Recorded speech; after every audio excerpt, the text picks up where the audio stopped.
Hello everybody, this is Hammer Striker here. Got a couple HKs on the table. Both of these are meant for concealed carry. I've got the VP9 SK and I've got the CC9, their entry into the micro compact market. Both of these are chambered in 9mm and both of these are really high quality guns.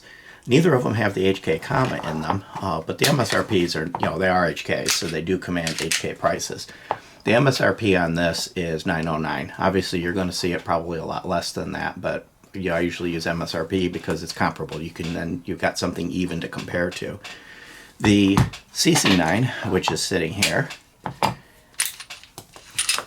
is got an MSRP of $699, so it's a little less expensive, but it is at the higher end of the pricing of these micro compacts. This one has a flush mag capability of 10 rounds. That was the mag that I had in it. And if I put the extended mag in it, I get 12 rounds. And that's it. That's the limit of the capacity currently for the CC9. You can't use any of the VP9 magazines with it.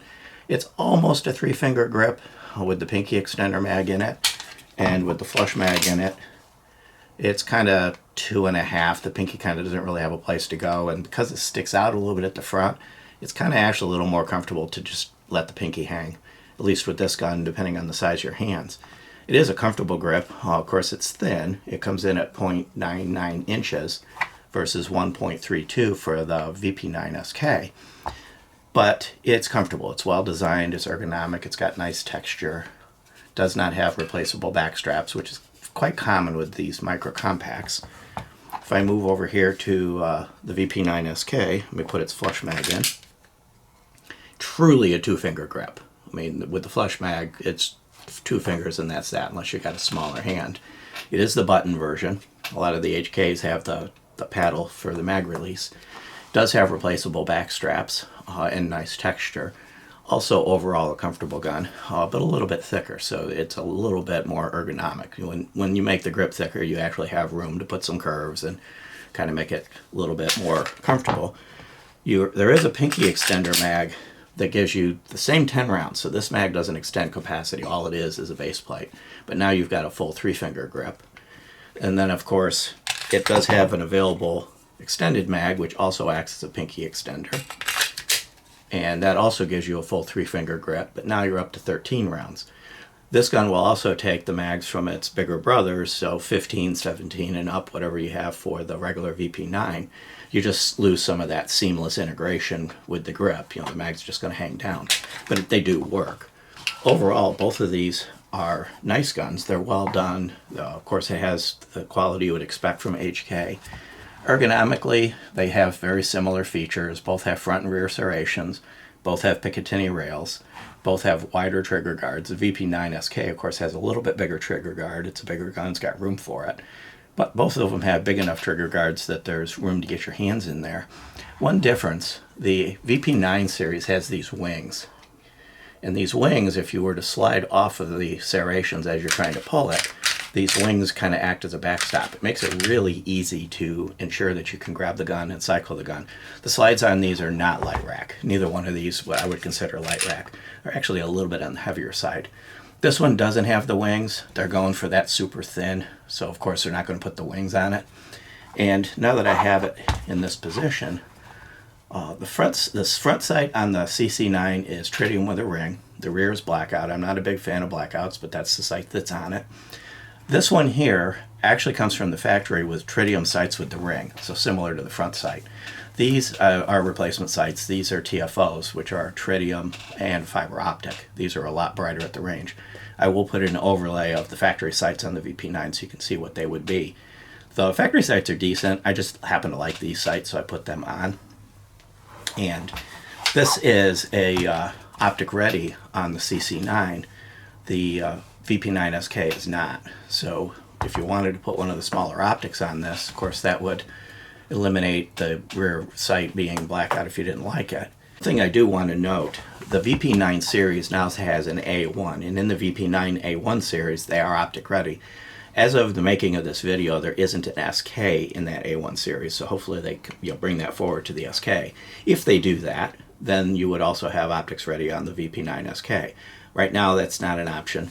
As far as the sights go, by the way, they're dovetailed on both of these. So whether you like the sights or if you like the sights, of course, you're good to go. If you don't, you can easily swap them out, and sights for these are both readily available.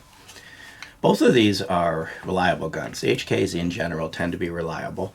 They have the inertial toggle on the trigger, and they are designed to be drop safe. They don't have thumb safeties. They both have ambidextrous slide stop slide release, and the magazine button on this one, on the CC9, is actually ambi. On the VP9, it's reversible, so that lefties do get a little bit of taken care of from HK on both of these guns. I've gone over a couple of the dimensions, the width, but let's kind of just go through the dimensions. So the CC9 is a little shorter at 603 versus 661 for the VP9 SK. So when you put them side by side, you know, there's an obvious difference. Let me pop the mag out of this one. Surprisingly, the VP9 SK is actually a hair shorter, but it's almost imperceptible. It's 4.57 versus 4.6. Not enough that's going to make a difference. So the grip's a little shorter. Of course, I talked about the width. You know, they're definitely, when I put them side by side, it's very clear the difference in the width. The VP9 has a 3.39 inch barrel, and the CC9 has a 3.32. It's not going to make a difference in velocity. And the weight is a little bit different. So it's 20.4 ounces for the CC9 and 23.07 ounces for the VP9. That could make a difference. You know, when you're trying to go for the lightest carry possible, especially if you're trying to do pocket or, you know, certain inside the waistband positions, light matters. That 3 ounces can make enough difference that might tilt you one way or the other. So let's talk about the triggers. So we'll start with the CC9 since that one's at the front. A little bit of take up. You kind of arrive at a noticeable wall. It's a very, very crisp, very short defined wall with a very definite stop. So we do the trigger again. So you have the take up, a very short, very crisp break with a definitive stop. Pretty short reset, a little take up to get back on the wall, and then again that very short, crisp break. It's actually a pretty nice trigger, especially in one of these micro compacts. So now I move to the VP9, a little more take up, a very light, very short break, a little bit of over travel behind it, but not significant.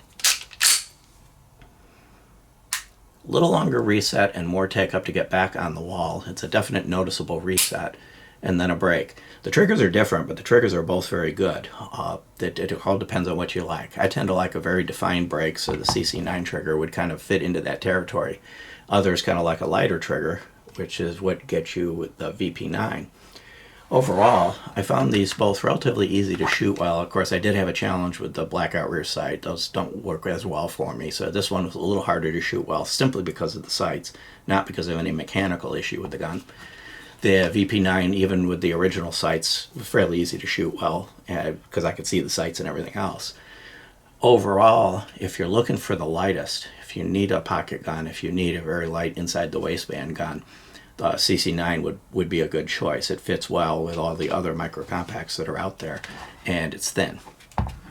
However, if you don't have that specific need, I would almost tilt towards the VP9 SK. A little bit better ergonomics because it's a little bit bigger, a little easier to hold on to, more capacity available, and overall I would kind of lean towards the VP9 SK unless you needed the things that the CC9 covered. In that case, go to the CC9. I think whatever you choose, whichever of the two you choose, you're going to get a good quality handgun. It's going to work well, and you should be able to enjoy it and shoot it well.